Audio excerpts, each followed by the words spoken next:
Kuku Raadios välja öeldud seisukohad ei pea ühtima Kuku Raadio seisukohtadega.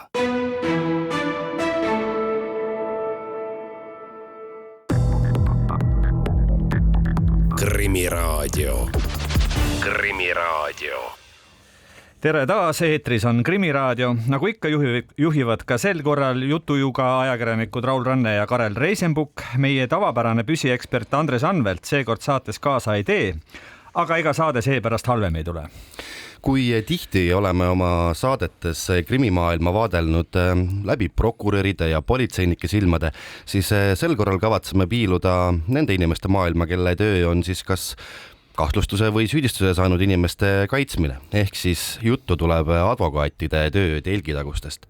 Ja selleks oleme stuudiosse palunud tõeliselt kogenud krimiadvokaatide Raske Kahurväe, Waideni advokaadibüroost Gregori Palmi ning omanimelisest advokaadibüroost Vladimir Sadekovi.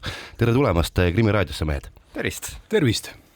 No enne kui me alustame, siis ma pean ära küsima, et kas te olete varem kohtusaalis ka vastastikku sattunud või olete niimoodi esimest korda koos ühes ruumis? Vist töötasime koos. Ei, me oleme vastastikku pole kunagi, me oleme ühel laua poolel ikka mitmetes asjades olnud, nii et elupõlised liitlased. Kolleegid. Ajakirjandus teadagi armastab kõikvõimalikke selliseid kõnekeelseid, rahvakeelseid tiitleid ja Vladimir, teile ehk on meedias tuttav selline tiitel nagu maffiaadvokaat või kurjategijate kaitsja. Kuidas te sellega lepite? Kuidas te enda jaoks seda tõlgendate? On see solvav või on see siiski, nii on ja mis siis ikka? Raske öelda, raske vastata teile, et kui keegi arvab, et mina olen maffiaadvokaat, las ta olla, siis las ta arvab, et mina tean kindlasti, et kes mina olen, millega ma tegelen, kuidas ma suhtun sellesse, kuidas ma võtan kliendi, kuidas ma töötan kliendiga ja absoluutselt olen veendunud, et mina ei ole maffiaadvokaat. Aga kui keegi tahab seda arvestada, las ta olla. Ma ei hakka vaidlema nendega. Aga üldiselt, kas on mingisugune kitsam spetsialiseerumine, et te, ütleme, teatud aja jooksul ikkagi võtate suuna sinna, et ütleme seda laadi kuriteod nagu on, organiseeritud kuritegevus ja kõik see, et te võtate selle enda teha sellepärast, et see toob sisse ja võib-olla, et selle tegijaid on vähe ja see tagab teatud kindla klientuuri ja see sõltub klientuurist loomulikult noorusest saadik. Minu tuttavad valisid teist teed, mina valisin õppimist ja ma läksin kooli ja siis ma valisin seda teed ja sain advokaatiks, neid said teiste maailma sõnaga ja sellepärast, et nendest alatest mul on kliendid, keda ma kaitsesin juba palju aega tagasi ja alustasin seda ja sellest tuleneb minu praktika. Kas võib öelda, et kliendid, kes on teile tuttavad juba hoovi ajast saati? Loomulikult.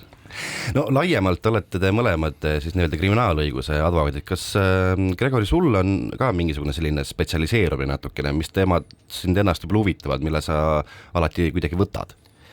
Meil selles osas on spetsialiseerumisega niimoodi, et on ja ei ole. Et ma ise olen selles osas veel võib-olla natuke veel otsimas ka seda enda spetsialiseerumist. Pigem on rohkem sinna poole, et on mingid asjad, mis on välja kujunenud, mida ei taha võtta. Et kõige laiemalt büroost tulenevalt juba ja endast on pigem siuke valgekrae kuritegevus, siuke natukene ja puhtamakujulisem sinikrae, ehk siis majandus, seda tüüpi asjad, organiseeritud kuritegevus mingil tasandil ka.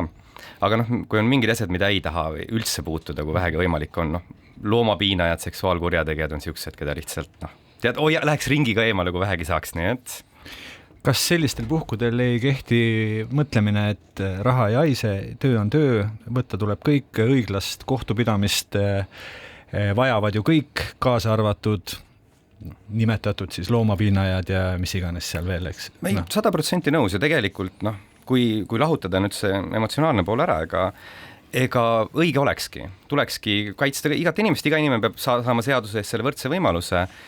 Kus läheb siis raskeks, just nende loomapiinajatega, mul mingi aeg tagasi oli üks kaasus, kus mingi mees-naine läksid lahku ja mees mõtles, et kõige elutervem viis seda asja lahendada on võtta kurikas ja siis naise koerale lihtsalt äsada pikki selgroogu.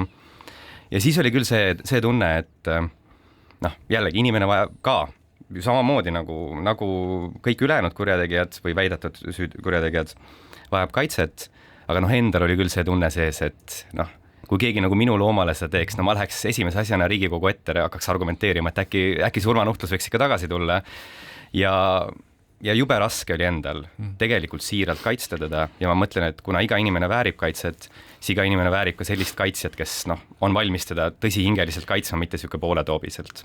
Nende eetiliste valikute juurde me jõuame kindlasti saate jooksul tagasi, aga nii-öelda kuidagi kuvandist rääkides, advokaadi kuvandist rääkides, siis ma ei tea, kui palju peab, teie puhul paika selline ühiskondlik tunnetus, et advokaadid on kõik sellest väga glamuursed ja rikkad. Ma ei tea, kas meil seisavad maja ees praegu 2 Porschet või... Ei, küll mitte.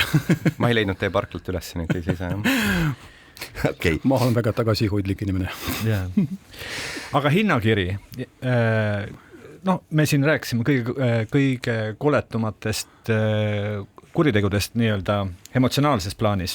Kas see hinnakiri sellest ka sõltub? Et on, et me tuleb inimene, oletame, et siis ühelt poolt siis loomapiinaja, aga meil on ka piisavalt inimeste piinajaid ja muid ränki kuritegusid teinud inimesi, või ränkades kuritegudes kahtlustatavaid, et kuivõrd see nüüd, et okei, ma võtan, aga siin ka hind muutub. Kas see vastab tõele?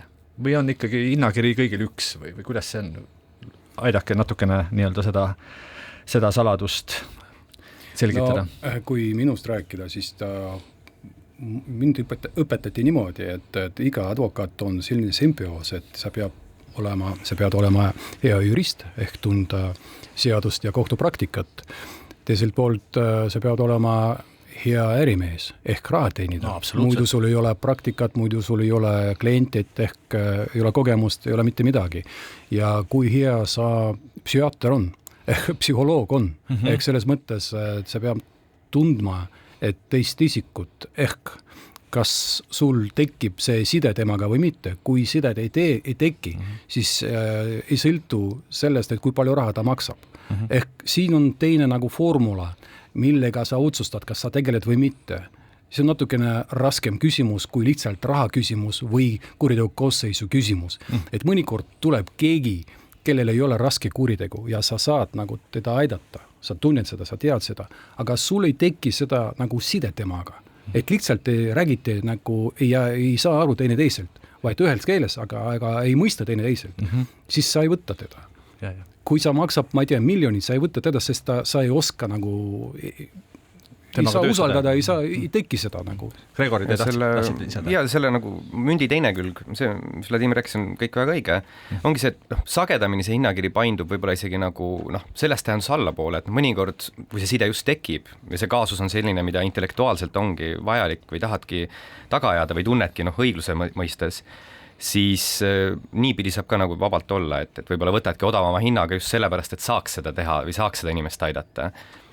Muide, kui tihti on tulnud teie karjääris ette lausa pro bono selliseid abistamisi, ehk siis kuulajale ka, ehk siis tasuta täiesti? Mina võtsin esimest korda mingid 20 aastat tagasi ühte naisterahvat, kelle poiss sai avarii, 7-aastane poiss sai avarii Mustamäel ja ma töötasin tasuta pro bono. Sellepärast, et temal raha ei olnud ja ka ta oli väga kahju, et oli vaja aidata ja mõnikord ma tegelen tasuta, sest kui tunnen, et see on nagu vajalik minu jaoks, ma tunnen millegipärast seda, et nagu ma täpsustan, et kas selle kliendi laps 7-aastane sai viga ja te siis aitasite tema õigusi nagu kaitsta? Ja kriminaalmenetluses. Aga sama, seda ikkagi tuleb ette ja üritan ka teha nii, et oleks, et kui on täpselt seda tüüpi kaasused, kus tõesti see õiglustunne on riivatud väga tugevalt, siis loomulikult, et sagedamini kannatanud, eriti just mingisuguse seksuaalsüüdeo kannatanud, kes ongi seal nagu kuidagi on see palju kergem tulema, aga mõnikord ka tõesti süüdistatavad, eriti mul on olnud ajalugu nendega, kes on võib-olla psüühiliselt keerulises kohas, aga vanglas ja siis on see häda, et jube raske on nagu nendele seal vanglas seda abi alati tagada ja siis on selles osas neid kaasusi on ka nagu omajagu ette tulnud. Kuulajale tuletan meelde, et tegelikult saab meile ka WhatsAppi kaudu kirjutada numbril 53405550 ja võimalusel kanname selle küsimuse kas siis meie külalistele ette või vastame ise, kui oskame, aga teeme siin ühe väikese pausi. Krimiraadio. Krimiraadio. Krimiraadio jätkub. Stuudios on jätkuvalt ajakirjanikud Raul Ranne ja Karel Reisenbuk. Tänases saates räägime advokaatide vastutusrikkast tööst ning seetõttu on 2 krimiajakirjaniku vastu istunud 2 kogenud krimiadvokaati. Vladimir Sadekov omanimelisest õigusbüroost ja Gregori Palm Vaideni advokaadibüroost. Olgu kuulajale öeldud, Vaiden on endine Lextal. Saadet ette valmistades lõin teie mõlema nimed riigi õigusabi kodulehel sisse. Vladimir, sina osutad ka riiklikku õigusabi. Aga sinu nime ma sealt Gregori ei leidnud. Ma saan aru, et advokaadil siis mingit kohustust riiklikku õigusabi pakkuda ei ole. Ei, kohustust sellisel, jällegi kõik vastused, mis ma nüüd edaspidi annan, on miljoni tärniga, sest õiguses on alati, on teatud situatsioonid, kus see võib tekkida kohustusena tulla. Tavapärasest töös ei ole seda kohustust ja mina riigiõigusabi ei osuta ka, nii et. Miks sina, Vladimir, oled otsustanud seda siis riiklikku teenust ka pakkuda? Kogemuse pärast, et kui tuleb mingit huvitav case, see on nagu väljakutse minule, ma võtan seda olemata sellest, kui palju see maksab ja nii edasi, see on nagu väljakutse, see on huvitav kogemuse eest. Ikkagi anna mulle veidike aimu, mis on huvitav case näiteks? Mõrvad näiteks. Aga mis seal huvitavat on? Sageli meie kodus... See on eriti raske, eriti emotsionaalne ja sõltub loomulikult asjaoludest. Et viimati ma võtsin seda case'i Mustamäega seotud tapmisega, mis on piiri peal minu meelest, kuidas kvalifitseerida, kas ettevõtematus tehtud kuritegu või tahtlusega seotud kuritegu. Ja see on nagu väljakutse. Tõendada seda, et sinu klient ei ole nagu tapmises süüdi, vaid ettevõtematus surma tekitamises süüdi. Loomulikult, kui mingid, ma ei tea, äärmiselt raskelt sooritatud, ma ei võta, aga see, mis on huvitav, ma kindlasti võtan. Kuidas see riiklik õigusabisüsteem täpselt korraldatud on? Räägime kuulajale ikkagi lahti. Tihti veel ikkagi tavainimesed väga palju sellest ei tea, sest ei ole õnneks tõenäoliselt siis kokku puutunud. Mis juhul mul tekib õigus sellele riiklikule õigusabile? Kes tahab alustada? Kui kolleeg tahab kommenteerida, siis palun. Ma arvan, et tandemina seletame ära. Mina tean ainult see, et kui isikul ei ole raha selleks, et palgada advokaati, siis ta pöörab kohtusse või prokuratuuri poole ja temale menetleja määrab temale riigiadvokaati ja riigiadvokaat töötab sama efektiivselt nagu lepinguline advokaat ja lihtsalt tema tööd ja tema teenuseid maksab riik ja peale seda välja mõistab isikult või riigilt. Sõltub nagu asjaolust. See on ka küllaltki oluline nüanss, et ega riigiõigusabi selles mõttes, see kuvand on sageli see, et on täiesti tasuta ja esialgu ongi. Esialgu see riik maksab selle advokaadi kulu kinni. Vähemalt kriminaalmenetlus on, et kui inimene jääb ikkagi lõpuks süüdi, siis see riik lihtsalt kasseerib selle siis isikult hiljem sisse. Ja jällegi, meie vastused ennekõike riigiõigusabisüsteemi puhul puudutavad kriminaalmenetlust. Kriminaalmenetluses on et süüdistatava staatusega juba sa saad endale kohustuslikus korras sul peab advokaat mingil hetkel olema, kui sa ise endale ei vali, annab selle riik. Olukord on hoopis teine tsiviilisalduses, kus palju kriitilisemalt vaadatakse seda majanduslikku seisu, et kas ikka on vaja, kas saad ennast kaitsta ja nii edasi. Et selle kohta liiga palju kommenteerida ei oska. Mis juhul advokaadil on õigus riikliku abi osutamisest keelduda? Juhul, kui näiteks klient nõuab sooritada midagi ebaseaduslikult näiteks. Kunstlikult esitada mingit kunstlikult tehtud tõendid näiteks. Näiteks, aga mina ei mingil juhul ei nõustu sellega. Olete te sellise olukorraga kokku puutunud, et klient mingil hetkel, kellele hakkab nõudma mingisuguseid tõendite moonutamisi või midagi taolist? Ütleme niimoodi, et sõber ütles mulle palju aastat tagasi, et kuulsin midagi.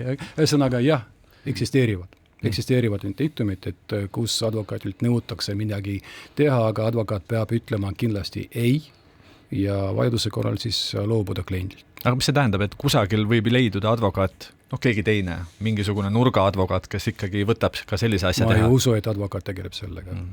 Kindlasti advokatuuri liige ei tegele sellega.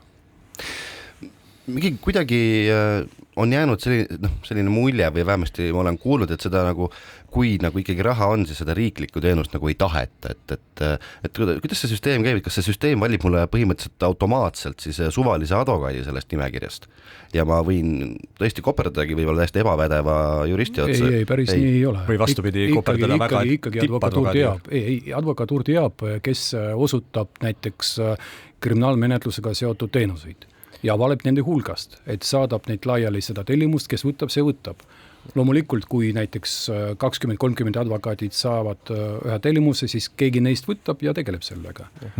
Et inimese seisukohast, inimese seisukohast vaadates tema justkui saab nagu lihtsalt kellegi, et temal riigiõigusabi korras ta ei saa valida, et vähemalt tavaolukorras jällegi mitu tärni, et tahan vot teda ja tema tuleb, kui ta just lepingulist teed ei lähe, aga seda ohtu ei ole jah, et nüüd läksin riigiõigusabi teed ja siis saan kuskilt mingi Viru Ragnari, kes on 7 klassi lõpetanud, ütleb, et näed, proovin siin ka pusserdada natukene, et ikkagi kõik on advokatuuri liikmed, kõik on pädevad selles mõttes ja edasi on lihtsalt maitse küsimus, et kas nüüd inimesena klapid. Viru Ragnarist saab nüüd edaspidi niisugune juriidika meem, ma kardan. 7 klassi haridusega, nurgajurist, väga äge. Loodame nii, et. Öelge, kas meedia on advokaatidele tööriistaks, partneriks või kelleks? Need suhted meediaga, advokaatide ja ajakirjanike vahel on teinekord väga huvitavad. Kui tohib, ma tooksin selle teema. Ja muidugi, ja kindlasti meedia on advokaadi jaoks partner. Mõnikord, sõltuvalt kaasusest, mõnikord probleem, kui klient tahab ikkagi väga, väga vaikselt asja lahendada, ei taha meedia tähelepanu eest, lükatakse kaamera näkku, siis ta muutub keerulisemaks.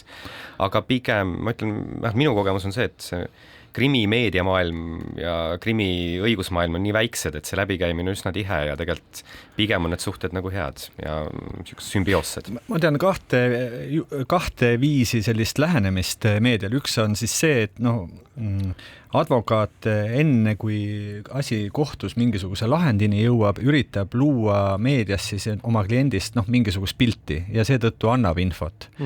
Ja teine siis on vastupidine, eks ole, et infot annab võib-olla seal prokuratuur rohkem, mille sarnaseid süüdistusi oleme ka sageli kuulnud ja siis advokaat üritab siis selle kogu seda olukorda hoopis vastupidi siis, kuidas öelda, vaielda prokuratuuriga läbi meedia, et millist varianti teie olete rohkem kasutanud, küsimus nii? Minule personaalselt, jällegi mõnikord sunnitakse kätte, et kui prokuratuur läheb meediasse, ise kliendil on vaja midagi vastata, siis on teine, aga ideaalmaailmas on kõige toredam need vaidlused kohtusaalis ära pidada ja mitte hakata siin eelnevalt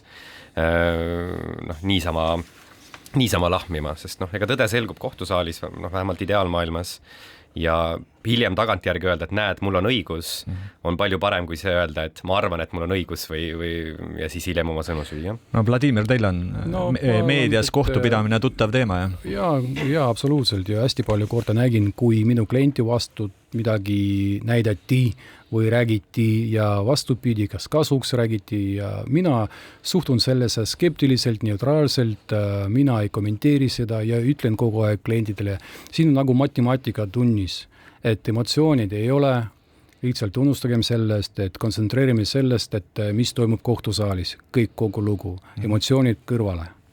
Aga mis siis ikkagi teha? Või mida teha, kui oletame, et prokuratuur on, mingisuguse kuriteo puhul andnud teie arvates pisut rohkem ja pisut liialdatud või pisut ühepoolset infot, aga prokuratuur ütleb, et see on elementaarne info, me peamegi teadma, et midagi toimus, kannatanud olid see ja see, tegija oli see ja see ja asjaolud laias plaanis olid sellised. Kuidas te reageerite tavaliselt siis? Sõltub sellest, et mis prokuratuur avaldas, ühesõnaga, kui kõik tehtud on seaduslikult ja lihtsalt pigem tegemist on emotsioonidega, siis ma ei tee mitte midagi, ma räägingi, et ma proovin selgitada kliendile, et ärme võtame seda nagu üldse nagu omaks, et ei reageeri selle peale, üldse ignoreerime seda. Aga juhul, kui prokuratuur avaldab midagi, mis ei tohtinud avaldada, ma ei kujuta ette, mis see võiks olla, mingi delikaatsed andmeid, võib-olla midagi seda, mis ei saa üksikasjad, mis on nagu keelatud nagu avastamiseks. Loomulikult ma reageerin, ma tõstatan seda küsimust, aga tegelikult, isiklikult ma olen veendunud, et see ei mõjuta kohtunikut. ma just tahtsingi küsida, kas see ei mõjuta kohtunikud. Ma arvan, et pigem on selline olukord, et ühiskond loomulikult saab mingid pildid ja võib-olla mingid arvamust, aga kohtunik ei pea võtma seda nagu aluseks, et seal nagu kohtuotsuse tegemisel. Muide, tahtmata siin absoluutselt kuidagi kohtuvõimu ja kahtluse alla seada, aga olen kuulnud ka advokaatide poolt tihti selliseid väited, et tihti on ikkagi kohus kuidagi prokuratuuri nägu, kas selle väitega saab nõustuda? Mina spetsiifiliselt, siin on jällegi hästi palju on neid olukordi nüansse, ma ütleks seda, et kui see ka kunagi nii oli, siis nüüd on see ka hästi palju muutunud, meil on hästi palju kohtunikke juurde tulnud, kes on minu hinnangul erakordselt tasakaalukad, õiglased ja võib-olla isegi, võib-olla mõni prokurör ütleks, et isegi natuke juba nagu kaitsjate nagu, et kriitilised.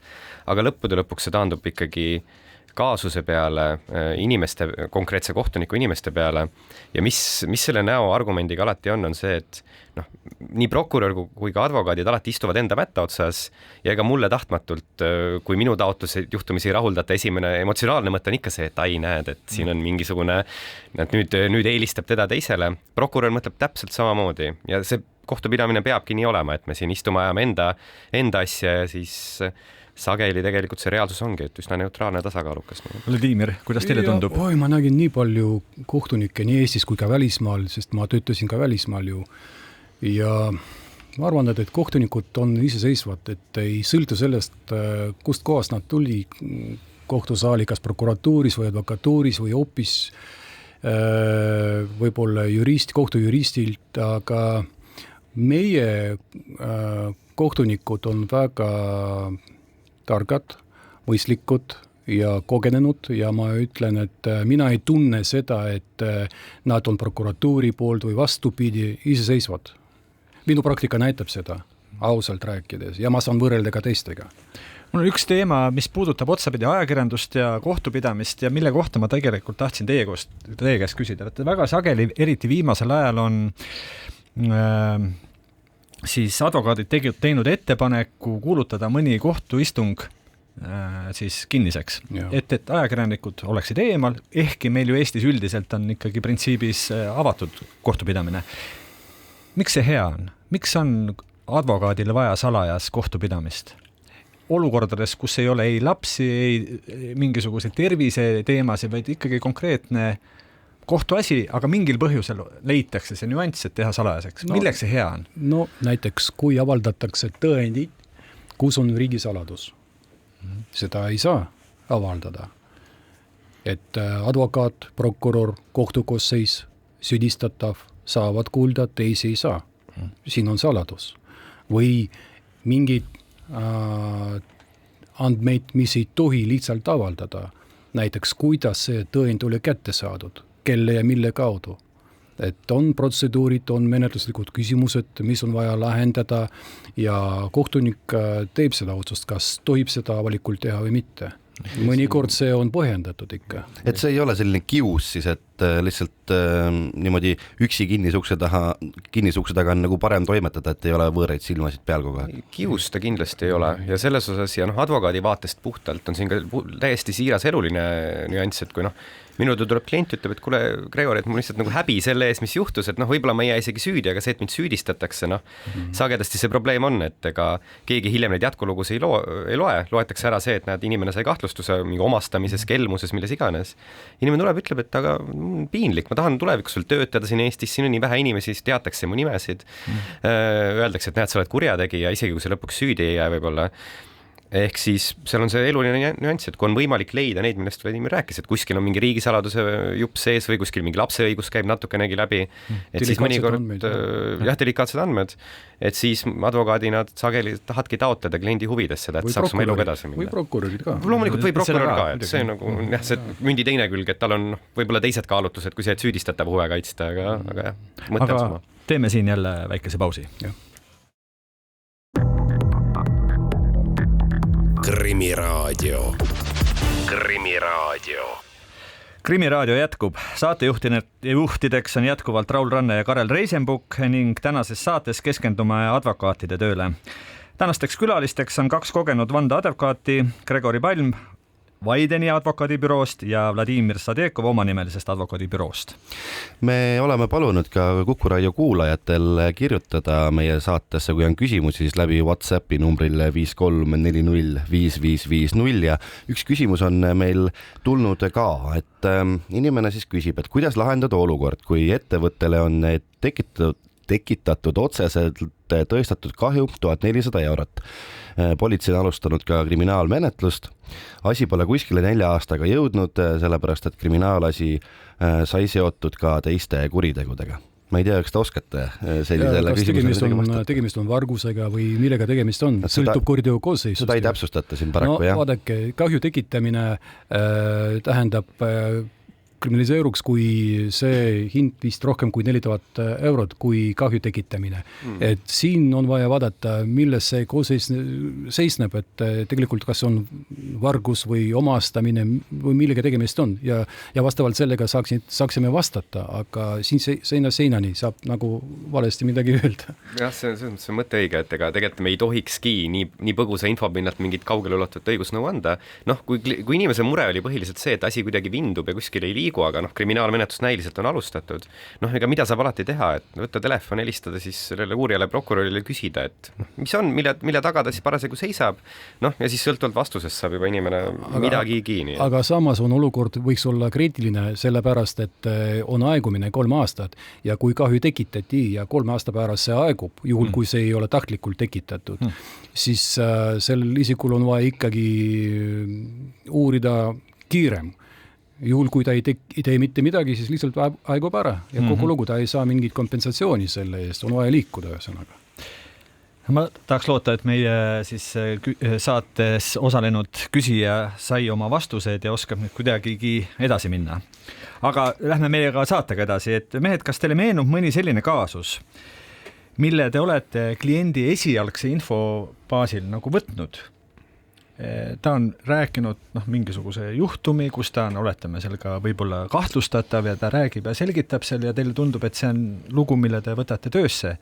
Aga nüüd hiljem asjaolude ilmnemisel, ütleme toimikuga tutvumisel näete, et see on ikka see on kõike muud, mida ta rääkis, ehk et hoia 2 päevaga kinni ja leia võimalus nüüd taanduda. On sellised juhtumid teil olnud? Ja ikka. Ja tegelikult ega seda tuleb tihti ette, et inimestel selles osas ikka räägitakse endast kuidagi paremas valguses ja ma tean, et vähemalt ma ise ja tean, et paljud advokaadid teevad ka seda, et ega sageli, kui inimene see esmase jutu ära räägib, et siis juba suhtudki eos juba väga kriitiliselt sellesse, et see vaatadki lõpuks toimikut, alles siis hakkad aru saama, et neid olukordi mul tõesti olnud, kus nagu mõtled ise alguses kliendi jutu põhjal, et kuidas üldse saab, et niimoodi käituti temaga ja mõtle, kuidas riik nüüd niimoodi tegi ja siis loed toimikut, saad aru, et selge see, muidugi.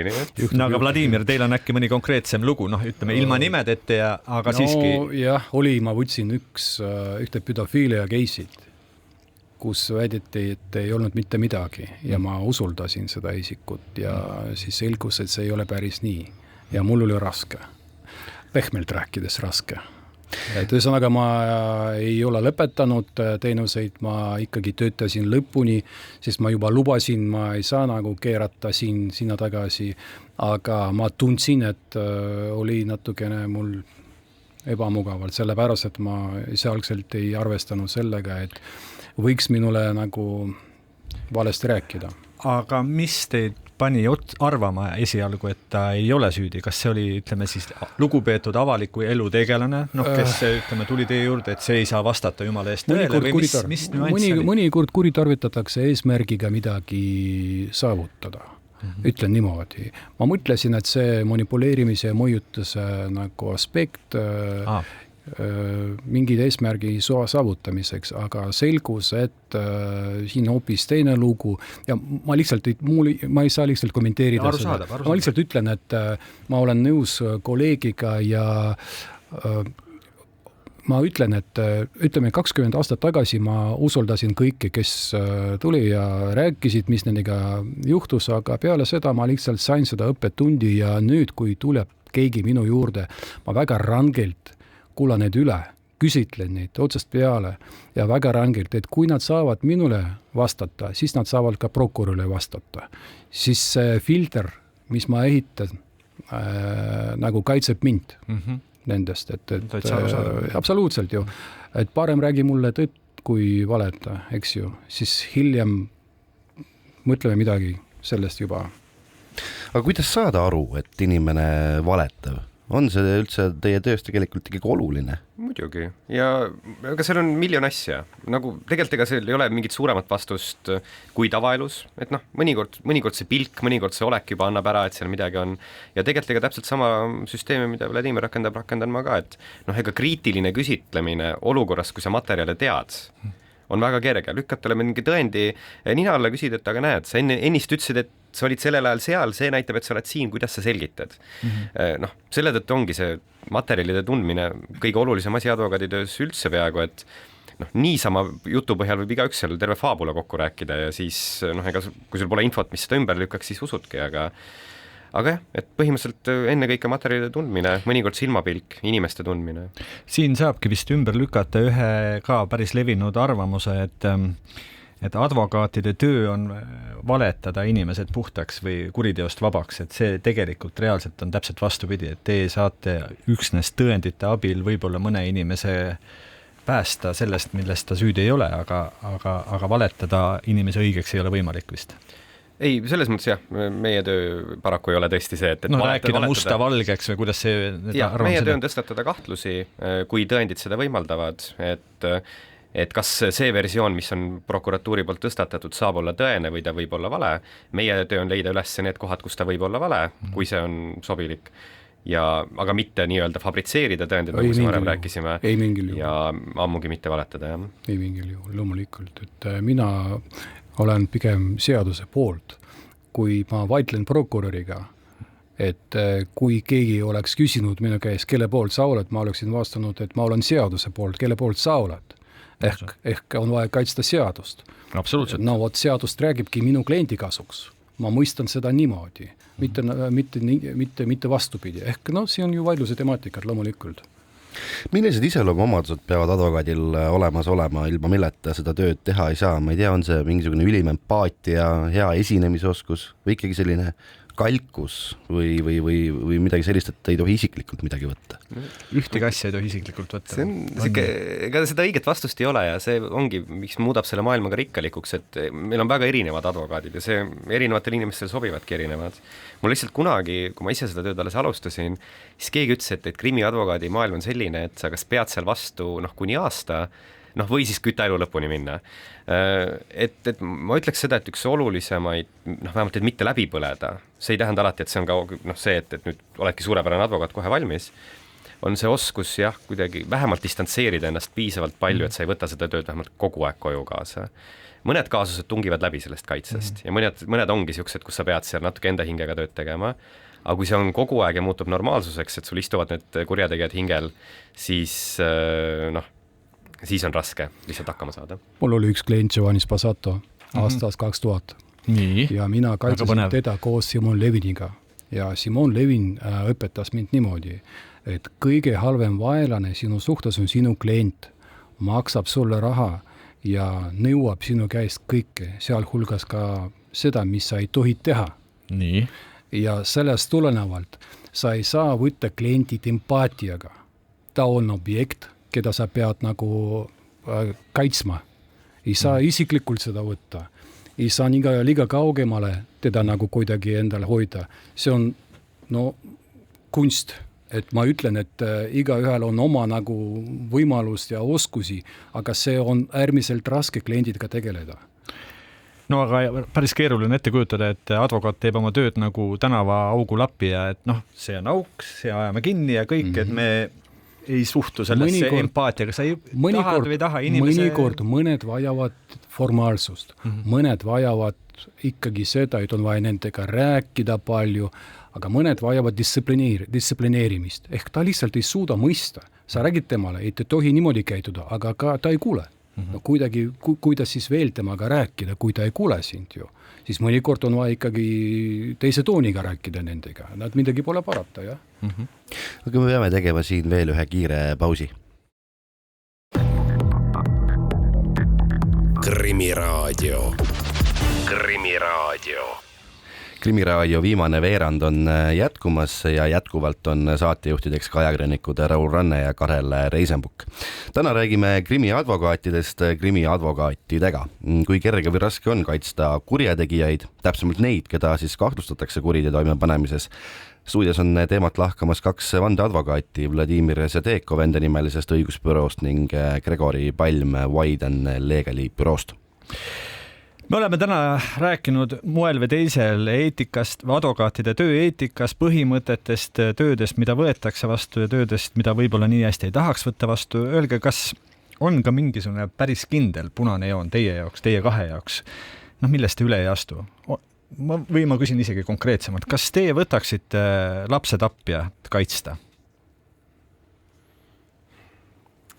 See on keeruline. Kui on selge, et ta tappis last või on küsimärgi all? No nagu me enne rääksime, et põhiküsimus on see, et igaüks väärib õiglast kohtupidamist ja see on ainuke kriteerium, aga asjaolusid, ma ei oska nüüd öelda. Ütleme niimoodi, et siin ma ise paneks endale mõned tärnid. Vastus ei ole, jällegi, klassikaline advokaadi vastus sõltub asjaoludest.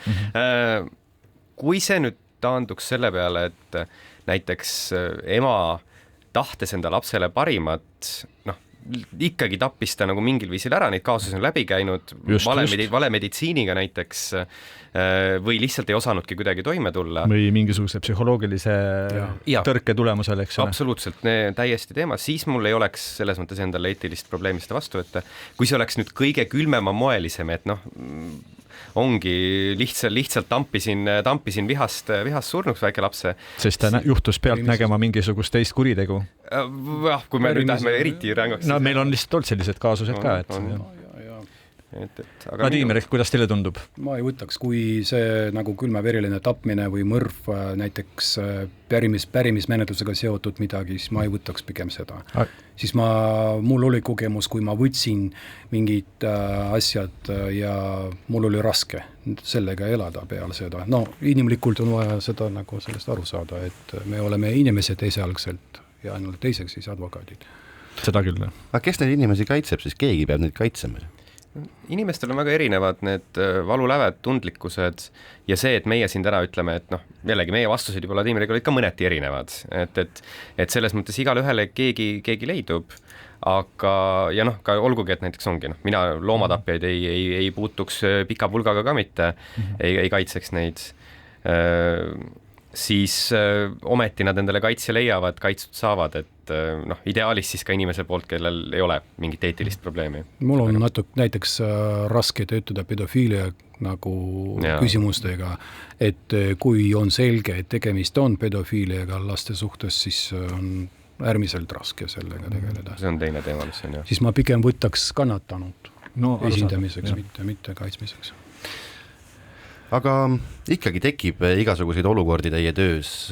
Näiteks, kui kerge või raske on olla olukorras, kus sa oled suuremast karistusest suutnud päästa sellise tegelase, kes tegelikult vääriks võib-olla päriselt maksimumi või on see ikkagi võib-olla väärt tähistamist, ikkagi advokaadi mõttes töövõit? Minul oli, kus tapmises süüdistati poisid, keda mõisteti õigeks. Nii? Ja mul oli see juhtum. Eestis. Et ise sisema siis teadsite, et nad tegelikult ma teadsin, aga see ei olnud minu nagu viga. Seda küll. Ja ma pean tegema kõik endast olenevad selleks, et aidata kliendid ja siis kohtunik teeb otsusi, mitte advokaat õnneks. Ja ma pean ikkagi küsima, kuidas te siis ennast tundsite seejuures? Halvasti. Gregori, teil tuleb ette mõni sarnane lugu, kus just kui oled advokaadina oma tööd hästi teinud, oled taganud õiglase kohtupidamise ja inimene, ütleme süüdistatav, on pääsenud kergema karistusega või üleüldse karistuseta kohtusaalist välja astunud ja ometiga sa tead, et seal tegelikult oli küll asi, aga sa tegid head tööd. Kas see rahulolu on suur sellisel juhul? See on siuke nii ja naa. On olnud neid kaasusi küll, ka selliseid tõesti, kus mul tuleb nagu hoobilt meelde selle üks, kus selles osas inimese koht võib-olla nii väga, see küsimus taandus selle peale, et kas ta panna psühhiaatrilist sundravi talle kohaldada, et ta seal käis ja meeletult intensiivselt ahistas mingisuguseid kirikutegelasi kuni sinnamaani, kus üks mingi 90-aastane veel, see vist saigi infarkti või midagi sellelaadset. Ja siis, see oli selge, see inimene tuli tänavalt kõrvaldada, see oli ka mulle, vähemalt see oli minu uskumus, sest ta lihtsalt ei jätnud järele. Ja tema nagu pääses ka puhtalt, et ta jäigi. See on hästi keeruline ja ma ütlen, mul samamoodi, see tunne ei ole nüüd see, et ma mingi suure uhkusega lähen, et vaata, tänavad on natuke ohtlikumad kohad tänu minule, aga seal on see nüanss taga, mis aitab sellega vähemalt töötada, on see, et hästi ohtlik tee ja hästi libe tee on minna sinna kohta, kus me hakkame inimesi vangi panema, mitte sellepärast, et tõendid ütlevad, et tuleks vangi panna, vaid sellepärast, et me ju teame, me ju tunne ju on, eks ole, täpselt. Ja seda nagu mitmed õigussüsteemid on seda teed mööda läinud, et me muudkui lõdvendame neid kriteeriume, Ameerika Ühendriigid on hea näide, et selleks, et organiseeritud kuritegevust ohjeldada, muudkui lõdvendati neid kriteeriume, kuni mingi hetkeni 2 tüüpi tänaval muutusid ka organiseeritud kuritegevuse jõuguks, sest see lihtsalt libises.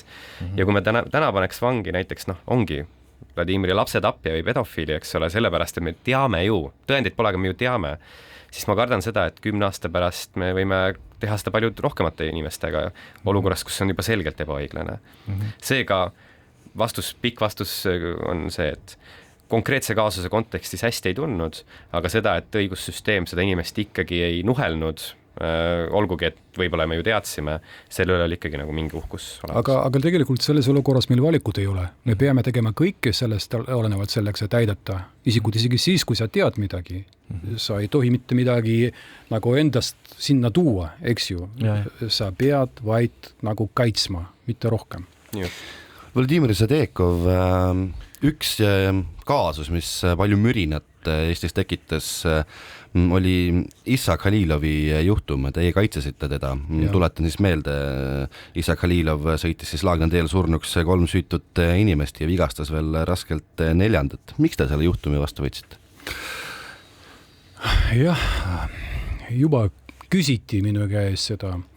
Teate, otsast peale kõik räägiti selle Issa Khalilovi vastu. Mina kohtusin temaga, rääkisin temaga inimlikult. Ta ei sooritanud seda purjus. Ja nad käitusid valesti.